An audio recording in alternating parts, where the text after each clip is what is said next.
Gracias, presidenta. Consejera, la AIREF, en su último informe, Iván 3, la estimó, o volvió a reiterar la estimación de que el gasto computable en Canarias superaría la tasa fijada del 2,6%. En definitiva, que los presupuestos canarios del 2024 iban a incumplir la regla de gasto. Por el contrario, ustedes desde el minuto 1, y me refiero desde el momento que estamos en la tramitación de la aprobación de los presupuestos, y de ahí nuestra enmienda, por ejemplo, a la totalidad, negaba la mayor. Decía que en Canarias no iba a haber incumplimiento de la regla de gasto. Y la pregunta que le hago es si a día de hoy sigue manteniendo su misma posición. Gracias.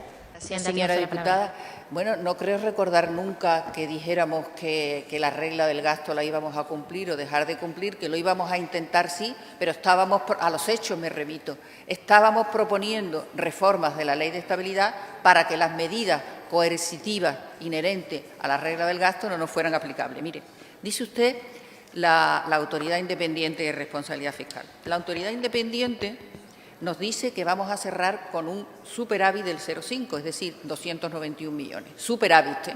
Y si cumpliéramos con la regla del gasto, pues entonces tendríamos que tener un superávit del 1,4, es decir, 826 millones. La diferencia serían 524 millones. 524 millones que tendríamos que destinar a amortizar deuda y no a satisfacer las necesidades de todos los canarios. Yo no puedo estar conforme con, además, con la incertidumbre que tenemos presupuestaria, las necesidades que existen en Canarias en sanidad, en servicios sociales, en educación, además no gastar 524 millones.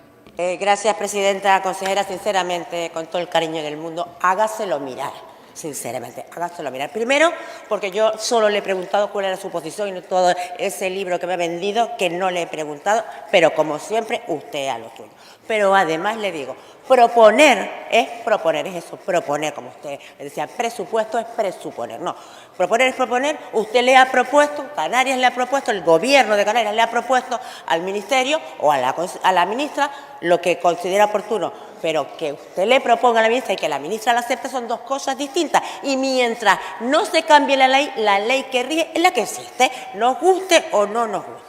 Con lo cual, insisto, la AIREF no va desencaminada, pero es más, ya el Gobierno de Canarias, porque lo dice el informe de la AIREF, dice que sí, que están desviados, que el incremento del gasto personal es de un 4,9 en lugar de la tasa fijada del 2,6. Con lo cual, yo repito, el Gobierno de Canarias reconoce que ha superado el límite individual, cosa que usted siempre ha negado la mayor, y ahí está la hemeroteca, y ahí están las grabaciones de estas comisiones y de estos plenos.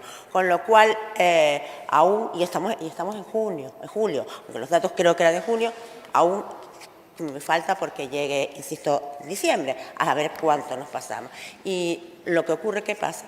Que esos 1.121 millones de incremento del presupuesto más amplio, que había más crecido, más expansivo de todo, al final de que la AIREF tenga razón y va por buen camino, pues eso, van a ser 500 y tantos millones que van a tener que recortar, y se va a quedar esos 1.121 millones, ¿en qué? En un exiguo 500 millones de euros.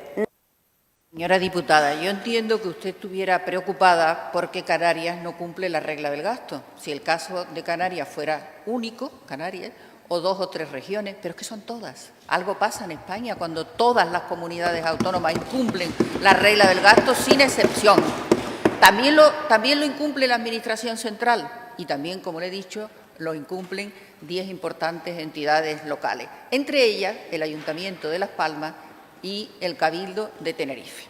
Pero le voy a decir una cosa que no le he comentado nunca, pero usted me fuerza a tenérselo que decir. Mire, nosotros no podemos amortizar deuda con recursos propios. ¿Y sabe por qué?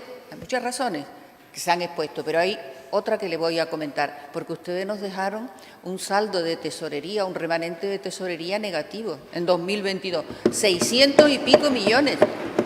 Es decir, nosotros cómo vamos con un remanente de tesorería negativo en diciembre de 2022, amortizar deuda con recursos propios. Me parece que es absolutamente imposible y que hay una causa más que justificada por la cual no podemos hacer frente a pagar deuda con tesorería por vamos a decir, el remanente negativo que nos dejaron por